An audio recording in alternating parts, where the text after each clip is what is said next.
I guess we can start with your weightlifting stuff, because that's like what you seem to do, along with a lot of other things. Yeah. Right. Yeah. Where do you want me to start? How'd you get into it? Yeah. So I started weightlifting in 2015, but I first started with CrossFit, and I found CrossFit in 2014. So it's kind of an interesting story. My second kid was born in 2012, just kind of like the baby weight, the typical baby weight that you can't get the last part off. And so I ended up joining CrossFit to lose the baby weight. And then I ended up gaining more weight than I was losing because of muscle. Like all of a sudden I started lifting when my goal prior was to just get thin, kind of like fit into this mold of being like fit. To me back then was thin. And then when I found CrossFit, I realized like strength and muscle was cool, and that totally fits me. And so I ultimately found weightlifting through CrossFit. And yeah, I started when I was 35, training weightlifting.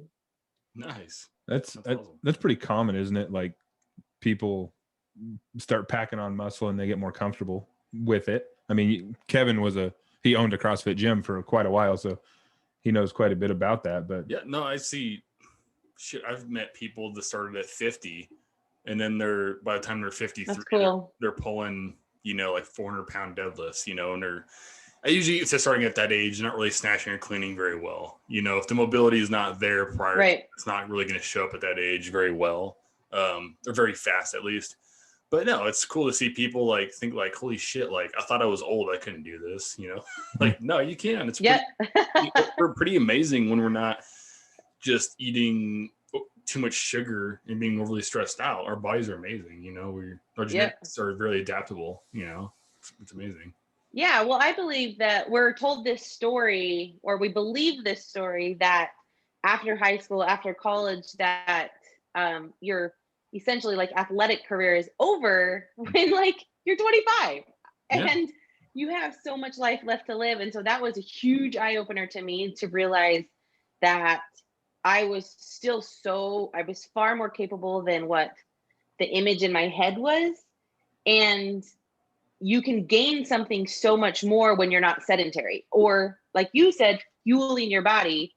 And so to me, it was a game changer. Also, the more I trained, the more I wanted my nutrition to be in check. And both of those going hand in hand was a game changer for my performance. And that, like, literally at 25, I thought, oh, I'm done. I'm just going to, raise my kids. I'm going to work forever and pay bills. And that's life. So yeah, it was total change. Yeah, and it makes you feel, I guess it changes your perspective, right? Like that old saying, like, if you change the way you see things, the things you see change, right? And if you just saw the world through, I like that. Yeah, exactly. I haven't heard that before. I like that. And that's what I like about like women getting strong. We saw things through the lens for so long. Like women, women, like, I have to be the skinny supermodel, right? Like I have to look this way. But as soon as you change the way you see things or yourself or reality, it's like, oh, the way I saw myself now changes. Now I'm beautiful because I have more mass on me.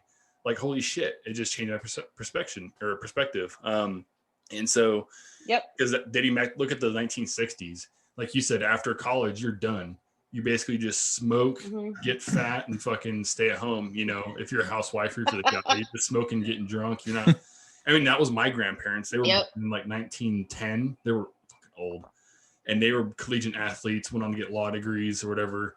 And after that, they were just alcoholics, right? Like, that was just the way things were, It's like, I think back to, like, even our parents, when my dad was 40, he was old. Like, like he looked like an old man. Yeah. And I remember thinking, gosh, my parents are so old. And now, like, somebody who's 40 or 50, they're not old now. No. It's a totally different thing. I think people are more health conscious and more conscious about a lot of things than they were back in the day, but it's cool to see that. Yeah. And like for me, I mean, I didn't work out my whole life. I was never into weightlifting or anything, and I got into it with CrossFit as well because of Kevin.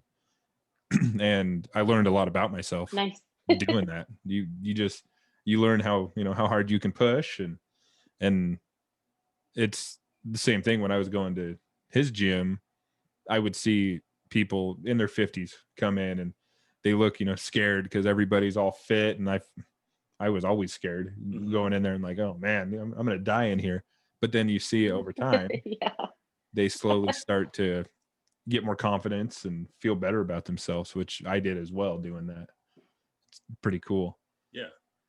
No, I feel like, I don't know, weightlifting has, I don't know if it's just because of the complexity of the movements, I don't know, because like I got into it when I was like 15, and I've competed in like the 94 kilogram class at the light end of it. Like I should have just dropped a couple pounds, but I Right. I came to CrossFit. I've been to, I don't know, 10, 11, 12 of their courses, right? But nothing really stuck, like with being through Berger's courses and stuff. It was always weightlifting. It was always my focus.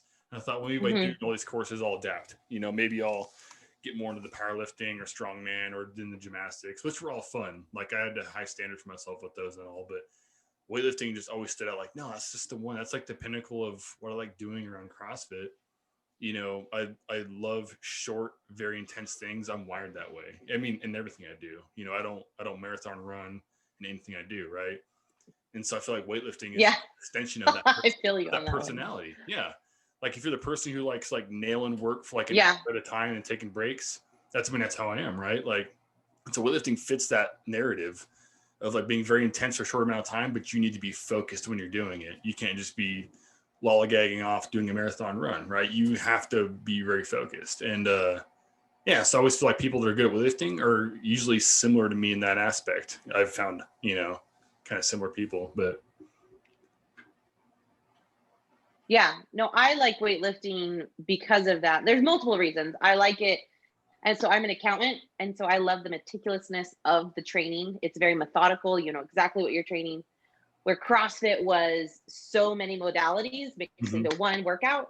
And then you could show up to a competition and it would be totally a different combination that you have never trained and you have to adapt. And while that is great, and I think it's an awesome opportunity, I personally like to know exactly what I'm training for and exactly how to get there. Yeah. And so that personality, or that fits my personality on top of my body type. So I finally, like, I've always been this thick, stocky girl. And so training weightlifting and like the muscles and celebrating that strength versus trying to be this thin little petite person, like all of it rolled into this one package of training weightlifting. Like I love it. And obviously I love it because I'm addicted to it. It's my addiction, I guess. So when did you decide that like, hey, I want to compete in this? Because like you said, you started at what, 35 years old?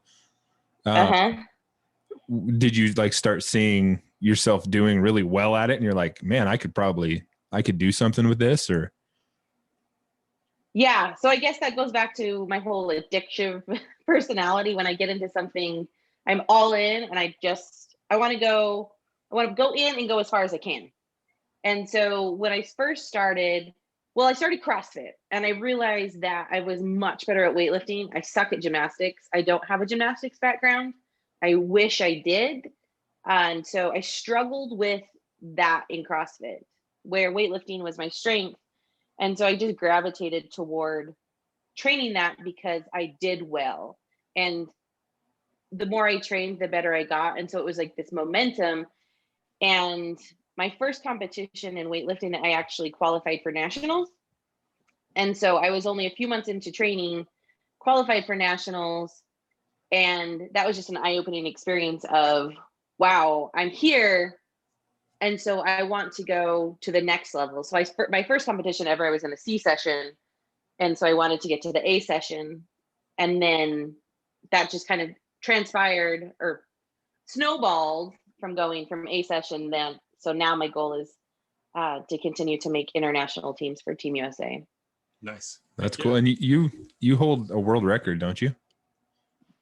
Yeah, I compete I started as a masters athlete, so I actually compete as a masters, and I also in the open division. So I hold multiple world records in the master division. That's really cool. Yep. Yeah, because I mean, you have a pretty big social media following from what I've seen, and it's funny because like my wife has followed you on there for a while, as far as I know, and I think Kevin's wife as well. Oh, that's Yeah, funny. she saw you at the pool. I think she met you at the pool one day. She was like, "Oh my god, it's Kristi!" Like, Oh, yeah, and yes, I totally met her at the pool. yeah. Well, and like my wife, because we'd I remember that. started this podcast, and we're always looking for interesting, impressive people to bring on here, and my wife brought you up to me, and she's like, "Hey, I follow her." She's like, "I've seen her at the school picking up the kids." She's like, "You should try and get in touch with her." So I'm glad I did. And I had seen you there before as well, but I didn't follow you, so I didn't know who you were. My wife did, and then I started following you, and I'm like, "Oh, this she's a badass." So it was cool to. I'm the crazy lady who shows up to I show up at a school pickup covered in chalk. My hands are usually still taped, and I'm often still in my lifters because I will literally train up until the moment I have to run out the door. With your notorious bun mohawk. Yes.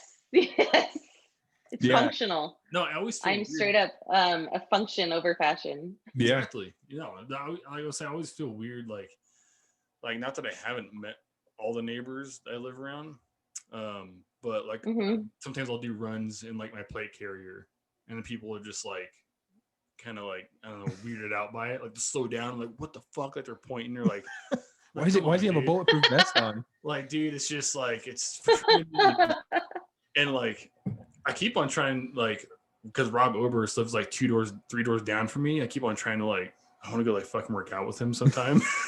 Like, yeah, there's a guy, he moved in. Do you know who Rob Oberst is?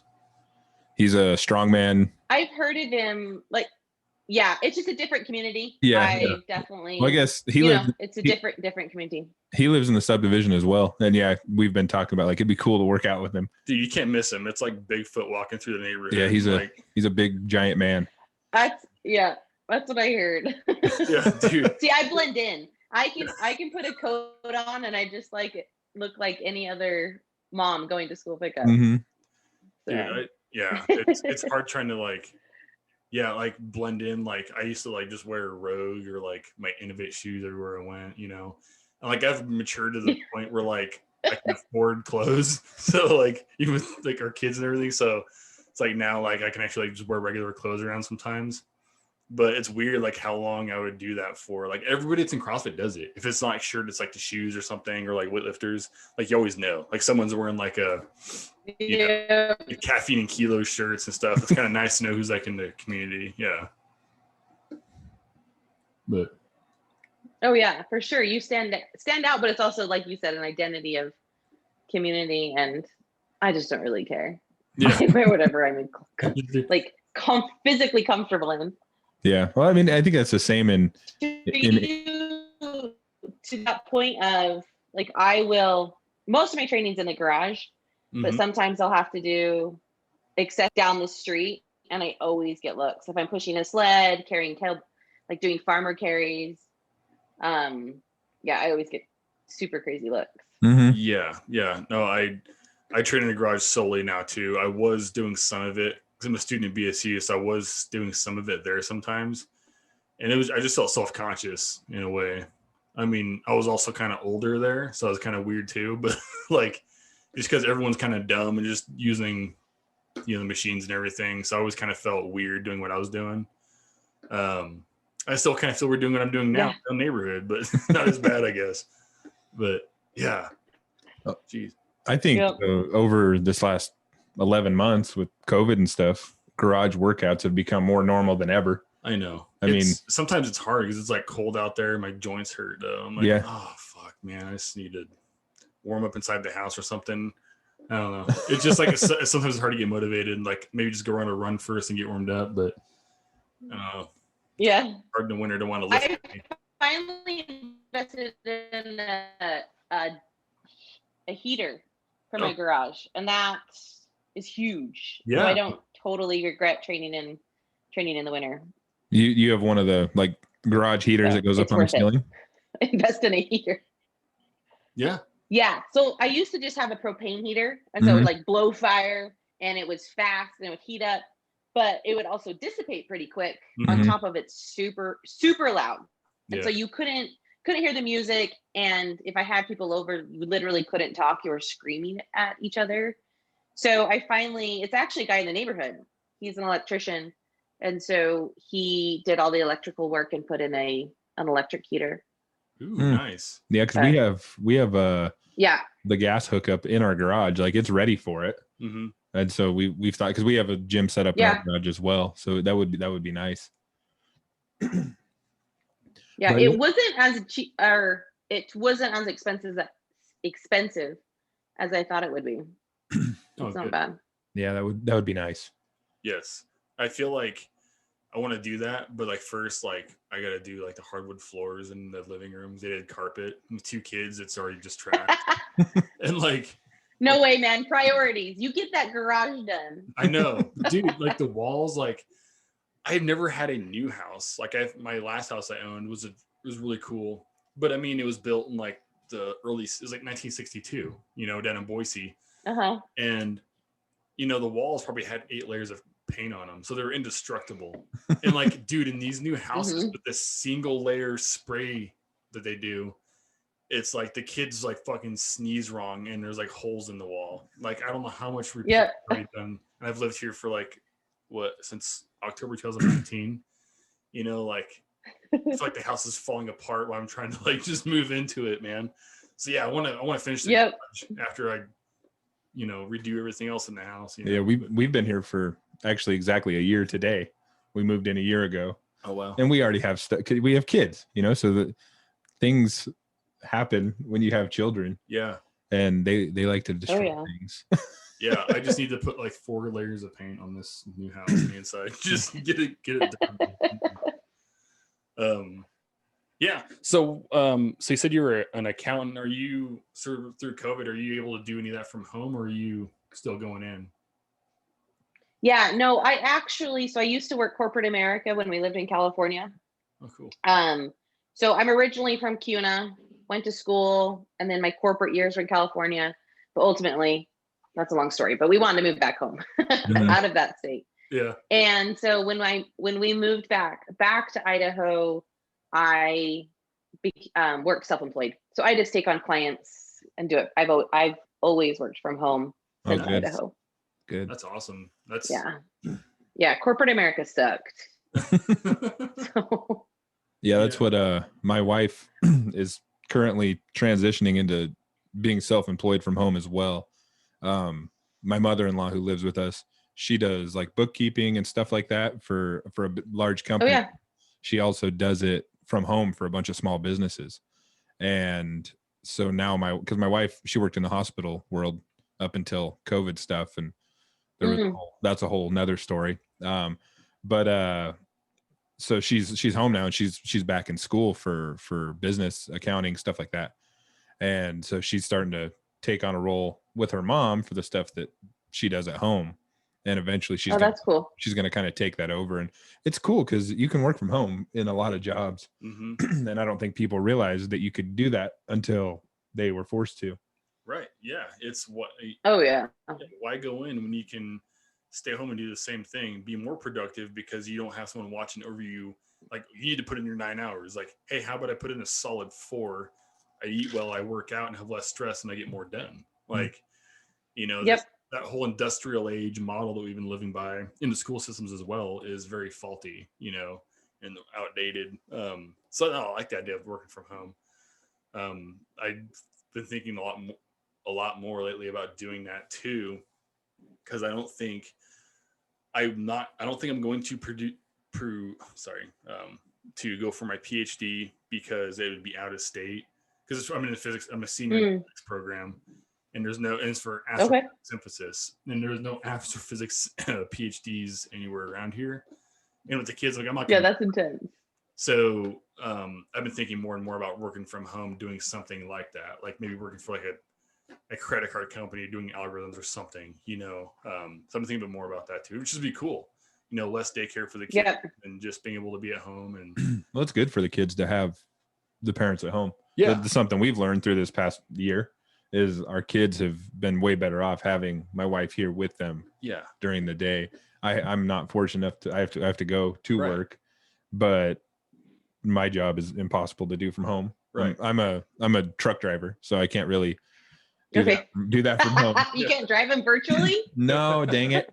I wish. But yeah, it's been cool to have her home now with the kids. And the way the school year went this year, we didn't know what the heck was going to happen, and our little guy who you've seen when picking up the kids, he goes to school full time. He's in kindergarten, so it's only half a day. And then my older son, he's full time online. And I think me and you actually talked about this a little bit when I saw you, but yeah, he has a really hard time with changing with changes. He's on the autism spectrum, and change is a really hard thing for him. He's getting better as he gets older with it, but we decided just do online. We're going to stay 100% online this whole year, and we'll see what happens. And he's excelled. He does really well online. I think it's because there's less distraction from other kids or something, but he does really well. I guess so. If you're comfortable talking about that, you have an autistic child as well. Yep. That's a experience that not many can relate with. We talked about that as well when I saw you the other day. Yeah. So yeah, is there anything specific that you would like to know about her, us, like situation? Because I like personally, I know it's a struggle sometimes, and it's really cool to have a kid on the spectrum because they're different, and that's I think being different's cool. And as far as I know, just like any human being, no child with autism is the same as the next, and so everybody has a little different experience with it. How old was she when she was diagnosed, or when you started thinking, hey, she might be on the spectrum or anything like that? Yeah, so I started noticing deficiencies around 5 to 6 months. She was not meeting those, all those milestone charts. And I was that mom that had it printed out and was checking off the boxes. And so she was not rolling over to both sides around 5 to 6 months. And so I started I started talking to like my pediatrician, and it was always, oh, she's fine, she's just delayed. And it just kept I knew something was off. And so I kept thinking about it, kept talking, but I kept being told, she's just delayed, it's fine. So ultimately I ended up self-referring to the state. We were in California, that's how it works. And so someone came to our house. And so her original diagnosis was low muscle tone. So at 10 months is when we started the physical therapy and occupational therapy. And then when she was around 2 is when we noticed a speech delay. And so that is when she originally got her, we had a speech therapist come in, and the speech therapist was like, no, there's something else. Like that's when there was, she wasn't making eye contact, her concentration was low. And so when we got her in for an evaluation with a neurologist is when she got her diagnosis. She was 2. Oh, wow. It was young, and it was hard, super hard. I, at the time, did not know anyone on the spectrum. I did not know anything about autism. It just was it was so foreign to me that it was super scary. And as a mother, I felt like I had failed and that it was my fault. And it took a lot. That was a lot of also, this is when I had started like my CrossFit journey. And so there was just so much changing in my life in this time. And and it just made me realize that it scared me because I didn't know about it. And because there was always this story of, perfection, and that you should be like this certain way and do these certain things. And she didn't. Like, her life was lived very differently, and the way we raised her, the way we talk to her, like, those things are very, very different. And like, there's this path of, this is how you should, and this is what you need to do with your kids, and none of that worked for her, and that was hard. But it also makes me want to speak up about it, is because life really isn't just done one way. Mm-hmm. Like, back to where we talked about, when you're 25, you're done. Now you get, you get married, you have kids, you go to school, and you, like, that's the path I thought I should do. When in reality, there's so many ways you can do life and still be successful and still be happy. And it doesn't have to be the way that you think it should be done. And so her diagnosis and her journey was like a flip in my world and a flip in my viewpoint.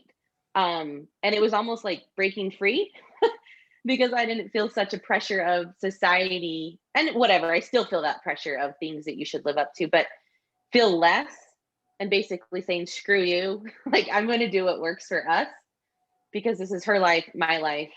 And like, you can live it you want to, but I'm going to live it the way I want to. So that was a long story, but that's essentially, it was a game changer. It's cool that you do speak out about it. Like, I mean, I saw it's in your Instagram bio that you're an autism mom. That's how I knew you had a child on the spectrum. And it's cool because we were in the same boat. We didn't know anything about autism whatsoever, and you never want to think that there's anything wrong with your child. And it's almost like a denial thing, but that all that does is that's worse for the child if a parent is going to deny them access to therapy and stuff like that by saying, hey, there's nothing wrong, they're just delayed. And our son was, I think, like, because he's my stepson, and I came into his life around 3 years old, and he was just like any 3-year-old kid, minus the language. He was very, very delayed, and we kind of thought something was going on for a while. And the older he got, like into 4 and 5 years old, it was kind of like he would really try to talk, but when he would, the words would be out of order and it wouldn't make sense. And we got to a point where we understood what he was saying, but anybody else, if he tried to talk to him, they'd be like, he's speaking gibberish pretty much. And so we took him we took him and got him evaluated. The first time they said, we can't, it's too early, we're not sure, he's probably just delayed, kind of the same thing. And I think about 5 or 6 years old, we took him back in and they did another evaluation of him, and we found out he was on the spectrum. And he is super high functioning.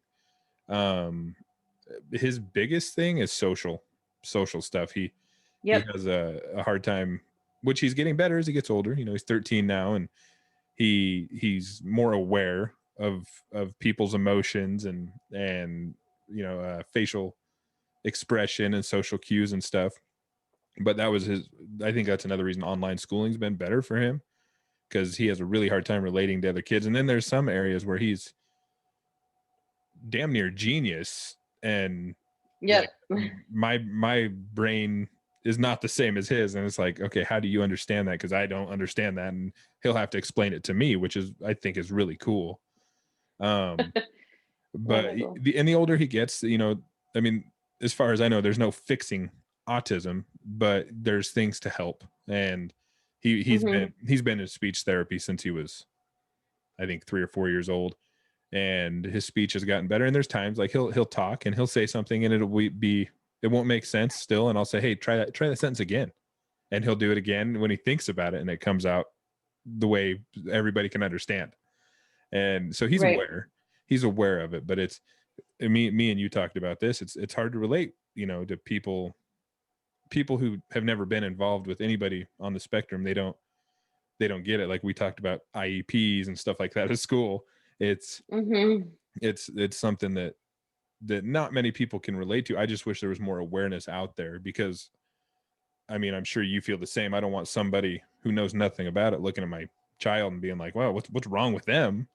Because there is nothing wrong with them. And that's where I think I'm not talking about this a lot, like determinism, right? You start telling someone they fit in a certain mold, and then they act accordingly to that. You're slow, you're behind, 100%. and so they're like, okay, I'm slow and behind. I should use this as a crutch as I get older, and I should just expect not to succeed. Mm-hmm. Instead of getting away from that industrialized school system and going to no, this person's actually fucking awesome. Mm-hmm. This person's going to be very successful at something. Most kids on the spectrum are are very good at focusing and obsessing over some one thing at a given time, and then being really good at that. Almost like I don't know, maybe like a savant in a sense, right? They can be really, really good because they're hard themselves usually as well at that.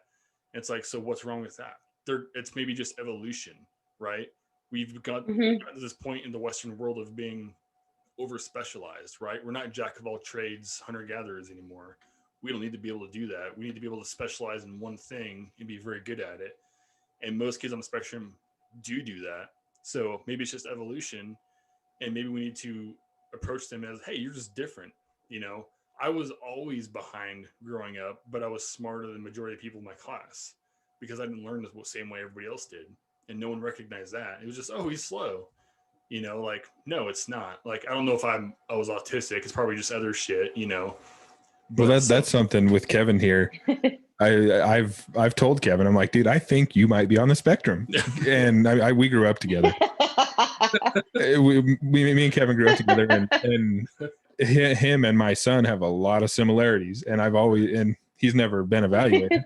Right. And that's the other thing is, like, I wonder how many people in our generation or older generations, they never knew that they were on the spectrum, and people either thought they were a weirdo or they thought, what the heck's wrong with that person? And that makes me feel sad for them, because they could have gotten some help that might have helped, something that might have helped them. Yeah. It was like, oh, Carl's just a little weird. He's off. It's like, well, maybe Carl, you know, needs someone to give him some attention, you know, like when I mean attention, I mean focused attention. Like, hey, what are you good at? What do you want to do? Because a lot of people's autism actually need direction. Mm-hmm. It's like, hey, if I give you that direction, then you can apply that to a myriad of things that you can be successful at. And now that stigma is gone, because the person who has autism is emotionally stable because they had parents who were patient with them and who adapted for them and made them better people. And because they could succeed at something, you know, they're not working, you know, at a gas station. You know, I'm not giving shit people work at gas stations, but, you know, they're not just, you can have something that's called a disorder, right? And be way more than mediocre, you know, and it's only a disorder, you know, to the mainstream. Mm-hmm. But the mainstream public is also below average intelligence, so I wouldn't trust anything they say. Like, so yeah, so I don't like the whole. It sucks having it still being a stigma, because I see it as, you know, it's like, hey, like every person I've seen that I come across with Down syndrome, I love them. Like they're little, what do they call them? Like God's little drops of like happiness or something. Like, man, like every person I come across who is Down syndrome, like, I can totally see that. I fall in love with them, man. Like, damn, they're awesome. There was one at Cabela's the other day, and we took the kids, and she was like, she had the same birthday as Grayson, which I don't know how she knew that. She's like, when's his birthday? It's like November. She's like, is it the 19th? It's like, yeah. She's like, yeah, mine too. Like, it was weird. Like, she was like psychic or something. But she like talked to us for like 10 minutes at Cabela's, and she's like, all right, well, have a good day. Like, you know, like, yeah. So I take the positive out of that, where I can just feel sorry for them and try to ignore them, be like, oh yeah, cool, hey, see you later, bye. Yeah. You know, like, you know, just be present with people and really try to understand them. And I think there's still a stigma, but it's fading. Yeah. As time goes on, and it's like, I don't know about you, but when we did find out that he was on the spectrum, I was like looking online, like successful people with autism and stuff like that. And there's a lot. There's a lot of people can still succeed. Albert Einstein technically had a learning disability, right? Yeah. I mean, like my go-to example is Dan Aykroyd. Yeah. I mean, he created the Ghostbusters, and he created, I mean, a lot of really cool things. That's crazy. Yeah. And that's because he had an obsession with ghosts and police, and he's a very successful, and you want your child to succeed. And so it was helpful for me to look up like successful people that are on the spectrum, just to kind of to make myself feel better. Yeah. And I think it's because we're in an age too where we can go back to nurturing again. We can get away from the, like, hey, both parents have to be gone for 10 hours of the day. And when they get home, they don't want to deal with the kids, and they're just going to drink. And then the kids kind of are left to their own, you know, like, where I think we're going back to a phase where we can be more nurturing. We can be around the kids. We can be present with them. We can kind of guide them through life. And so I think that's going to be a really cool thing in the future to see that everyone can do really well, you know, because we have that, I guess, opportunity. Well, and there's also such a variety of whatever you determine success. Yes. So, like, that's what I love nowadays, is because, like, this is one great thing of social media, is that you now have access to be successful in a variety of ways, that you no longer have to have a 9-to-5 job where you go into an office and you have to either set a computer or socialize with someone. There's so many ways to be successful, where maybe that child is nonverbal forever, but they can, you know, there's so many things that they can do. And so I love that nowadays there's so many opportunities that there's not just one way to success. Where when I was a kid going to school, I felt that the narrative was graduate high school, get a great GPA so you can get into a good college, get a good GPA so you can get a good job, and then you have a good job so you can provide for your family. And that was the way. But nowadays, I believe that there's so many ways, and that there's so many opportunities, and understanding that there's not just one way to success, and there's also not just one way to look, feel, and do, has been a game changer for me, for her, in raising her. And I think just as a human culture, that there's not just one perfect identity and modality for success. There's so much variety. For sure. Yeah. I guess when I say success, I should go back to, like, my definition of it, which is more about being not content, like being in a place where you can feel your true self, you can be authentic, you can be genuine, you can feel happy. And you can't be those things in a negative environment. You know, you have to be in a safe environment, right? Whether you're an adult or a child. And that's why we moved to Century Farm, for instance. It's like, I wanted the better environment for my children and myself and our family, but also have the opportunity to challenge my kids. Because if we live in a nice neighborhood and everything's handed to them, they won't have the proper challenges, and they may just not be able to be resilient or adapt too. So it's about, I think, and they need that. And that's part of that, I guess, that pie chart of, like, what makes someone well-rounded, right? Emotionally. And they need to be able to, they need to know how to do things. The kids should know how to tie knots, for instance. So, like, you know how to do the big basic things that kids aren't doing, right? Like, just, and like weightlifting or working out, get them into something that's, you know, if they have good kinesthetic awareness, build on it. And if they don't, help them build those motor skills. Like, don't just rely on the school system to teach them how to do anything, because it's going to fail them. It's going to tell them that a squat is touching your knees together and just going down. Like, cool.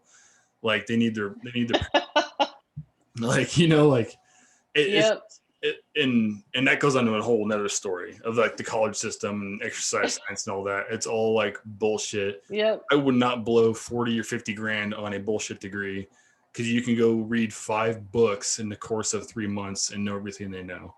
Right. And do it in a faster period, so you retain the knowledge by applying it. If you're not applying knowledge, you're not really going anywhere. So anyway, I think school system's bullshit. I can't wait to get out of this fucking shit. Even in the physics program, even in the physics program, I think it's just a big money game.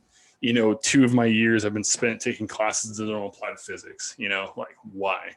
To make me more well-rounded. I'm already in my 30s. Anything I need to know to be well-rounded, I search out on my own. You don't need someone handing that to you, because it doesn't make you want to learn it anyway. Right. And then again, that makes me realize, oh shit, that's how my kids are. That's how a lot of kids are. Get on their level. What do they take interest in? And if they honestly don't care about art, which most kids actually do, or there's something they don't like or don't care about, don't force it on them. You're going to put them in a negative environment. And then again, if you want them to be successful, it's having them in a positive environment where they can build confidence because they're growing and doing better at things that they are taking interest in. Mm-hmm. So anyway, that's the whole, like, sorry, my huge regression there, but coming back to the success was it's in like you said, it's on an individual basis. Success to someone is different than somebody else. Mm-hmm. And sometimes success is just being in a positive environment and progressing forward as something you take interest in, and that's kind of how I view it, because that's kind of, yeah. We'll segue into something I wanted to ask earlier. I forgot. So in your training method, I mean, I know there's a few, but like, I know people stick to like 1 or 2 styles of training. So it's kind of wondering what yours is closest to. Like, for instance, mine is the short and sweet method, which always benefited me more than high volume. I'd hit a subclassical lift, then I'd hit a supplemental lift after that. Like if I was doing, snatch pulls or something, 6x2 or whatever, I would go right into like strict press behind the neck. And then after that, I would go into auxiliary lifting or bodybuilding for some people. And then maybe some static core work. And then obviously there's the high volume. There's the subclassical, then supplementary, then another supplementary, maybe heavy ass lunges, and then bodybuilding, and then core. So where do you range from one or the other, or kind of stick with one? Stop. Yeah. So because mainly weightlifting is year round. So I feel like we're constantly training for a competition. When that ends, we have like a short break and we jump right back into a training cycle.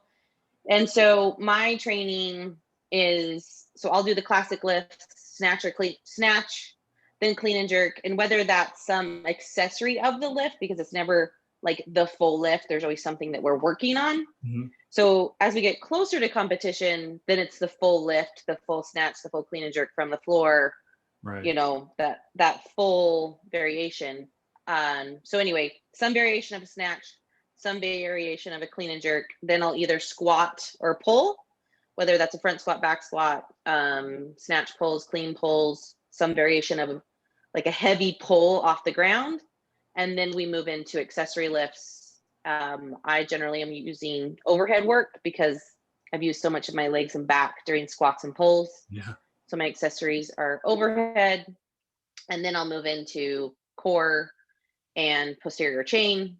And then I'll do my physical therapy exercises because I swear there's always something I'm trying to correct. So right now I'm working on a hip shift because weightlifting is a balance. We're all about balance and symmetrical, but we're also used both bilateral. So I'm my left leg is weaker. So I'm doing a lot of unilateral work on my left leg. Yeah, all my auxiliary lifting. That's training. Is definitely unilateral stuff. It's always the dumbbells or always something awkward. All building. Like any of the auxiliary lifting I do is not with the barbell. The only thing I'll do with my hands both on the same object would be like maybe plate curls or something, but which I noticed because curls, have a bad rep. The curls are great for getting blood around the elbows for snatches. If your elbows are awkward during snatches, do some curls before or after, whatever. But I noticed with my glutes, like I something that's a big thing. Any athlete, I guess, but especially weightlifters, like if they don't have a butt, they're probably not doing very well, or they're compensating and their back's going to go out anyway.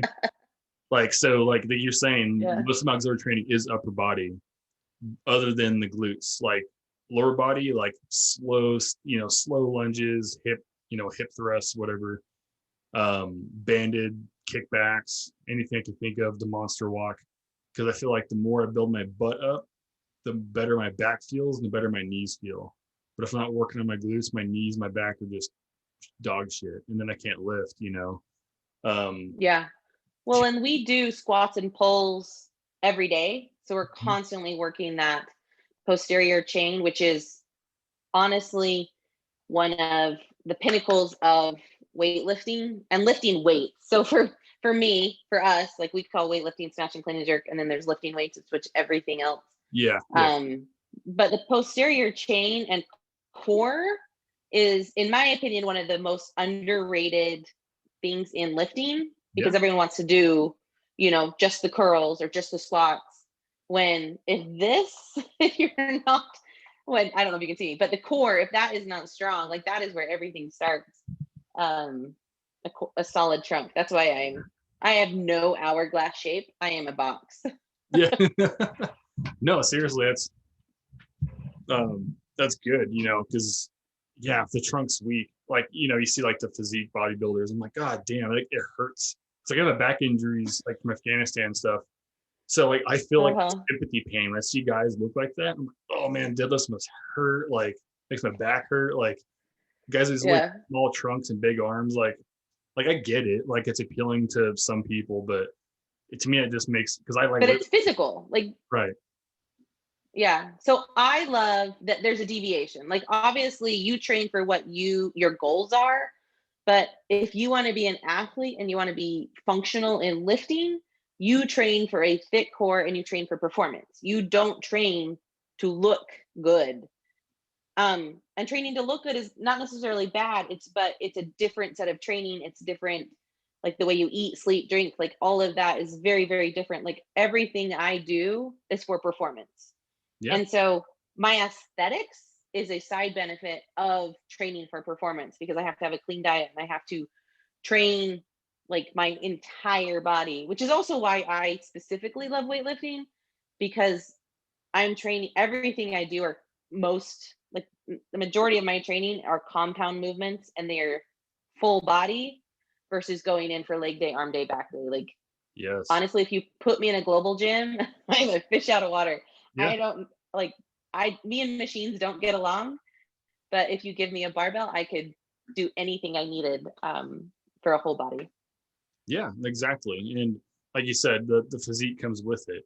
It's going to be different from somebody else's physique, but who fucking cares, because who's judging? And whoever's judging somebody, it obviously has a filter on anyway. Like, they're biased. Yeah. And I don't really care to be your friend if you're judging me on how I look. So, exactly. Yeah. Peace. Yeah. Like I don't really care. Yeah. Like people are so shallow. Like I only have Instagram now, I don't have Facebook like that anymore. And still, when you see like girls who do like CrossFit weightlifters on there, and then guys, like, who the fuck are you to be the judge of some woman? Like guys, I don't like that. Like, cool, keep that opinion to yourself if you don't like that. Or girls, because they're envious or insecure, saying, well, I don't like having big arms. Like, cool, you don't have to. We live in a world where we can just be who we are and leave it at that. Leave it alone. Mm-hmm. It's, God, it bothers me. I shouldn't let it bother me, but because then again, that's letting people bother me, and they shouldn't matter. Like, it doesn't matter. Just people are who they are, and leave it at that. Yep. Someone told me a long time ago, you got to be. I think I say this almost every step. You got to be slimy. If you're sticky, everything gets to you. It's got to be slimy. Let it fucking roll off, because it doesn't matter. And the people that are going to be positive in your life will stay around anyway. Yeah. No. Yeah. That's. Yeah. It's. Yeah. No. Yeah. So you're doing the program like with young children, teaching them to do Olympic lifts. I've been watching on your social media. And then my wife actually reached out to you asking if you were doing for boys, because our older son, he's built for it. He's got the glutes, he's got everything, and we work out with him here. But his thing is, like, I think that's with any kid, whatever your parents want you to do, you don't want to do it. So we've had him 100%. Oh my gosh. And we've had him go over to Kevin's house and work out with Kevin, and he pushes hard when someone else is telling him to do it. But yeah, so I guess talk about that program you're doing there, because that's pretty cool.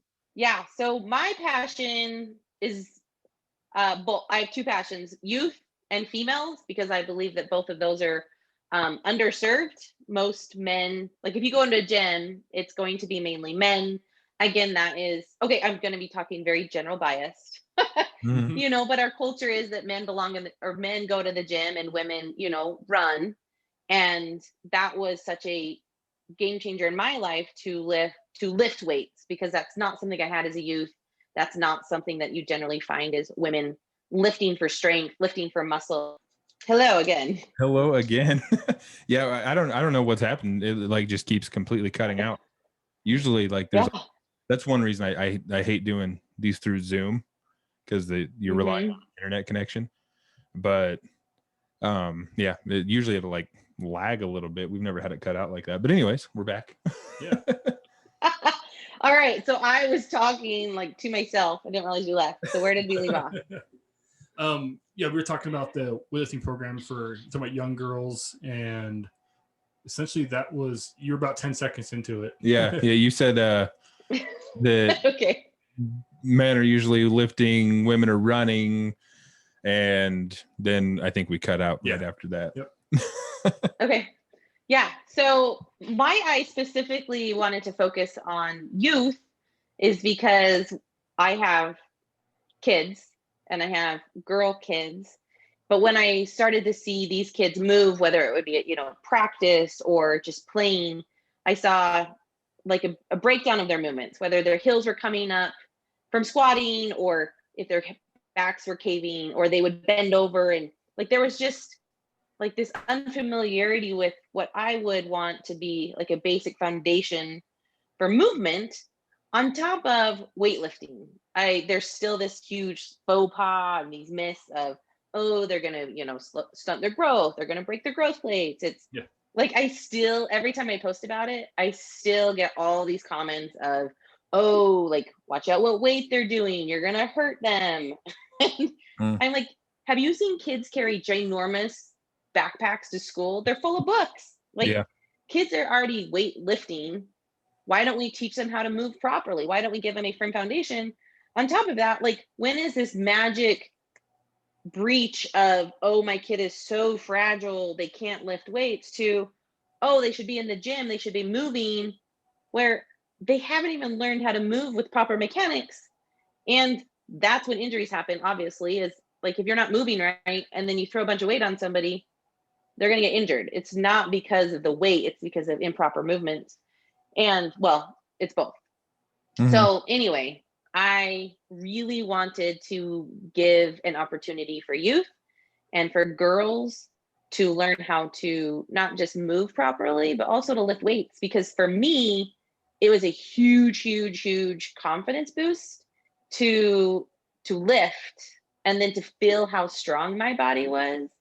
And then it became this, so it wasn't just physical, it became this mental, like my mental game was getting stronger because I saw how capable I was. And then it also became a mental game. Whenever you push yourself, like, you really have to focus on your thoughts and, what do I need, or what am I thinking, and how to work through that. And so it really is mental, physical, emotional. I wanted to give that opportunity to youth because I believe that if we can give them a firmer, stronger foundation when they're younger, then they can go to the gym when they get older, and teach those habits. Like, how hard it is to like unlearn awful habits that we've accumulated over our youth and then have to relearn them as an older age. So why not give it to them when they're younger? Yeah, that's why. So when are you when do you have you already started this, and when do you do it? Yeah, so I started last year, and then COVID hit and it got shut down. Okay. And then it was just kind of like figuring out when. So I started again in January, and right now I'm doing a course with just youth girls because, dude, time is slim pickings in the evenings because you have to wait till everyone gets home from school. And then kids are off to a big zillion things on top of me. Now I'm also trying to get my kids to their gymnastics and their soccer and their piano. So right now I just have one class, one session for the week. So they come twice a week, but it's just like one group is what I'm saying. Okay. I was just yeah. But I really want to do. Oh, it cut out? No, you're good. No, it'd be nice to have my daughter do it because she doesn't like listening to me. She's about 8 years old. She's super strong and she moves well. Oh, nice. Just if I try to teach her stuff, it's like, oh, cool. like, or whatever, that's just how it is. It's like I said, they don't like to listen to their own Yeah. parents, but Yeah. they listen to somebody I was else. like, she needs to get into that. Since last year, she missed. No, it they don't. everything else. She needs a sport. Yeah. No, I'm a firm believer in, they do believe, well, there has to be the segregation. Like, you're a parent, this is your role, and it's hard to flip that switch to coach. It's hard to flip that switch to teacher. That's why I really have struggled with, when school was virtual and school was at home, my kids struggled with that deviation. And so with my girl, so she's in the class, but I found that we struggled to do it one-on-one. And so by doing this class, I was able to bring in other girls. I became more of a coaching role versus a mother role. And so it's been a better transformation for us, because I do struggle to find youth coaches coaching to the caliber that I want. Yeah. Right. that I know, like, I know Olympic weightlifting and I love to teach it. So yeah, it's been fun. Cool. Nice. Well, yeah, I guess we can wrap this up before we lose you again. But or get cut off again. Yeah, before that happens again. But yeah, no, thank you very much for coming on, because it was cool to kind of hear about your story and stuff. So if you want, you can put your social media and stuff out there, and our listeners can go find you. What is your social media? Yeah. So if you want to find me personally, I'm over at K_Mighty on Instagram. And it's my little mini circus. So you can find weightlifting and the hoopla of mom life. Awesome.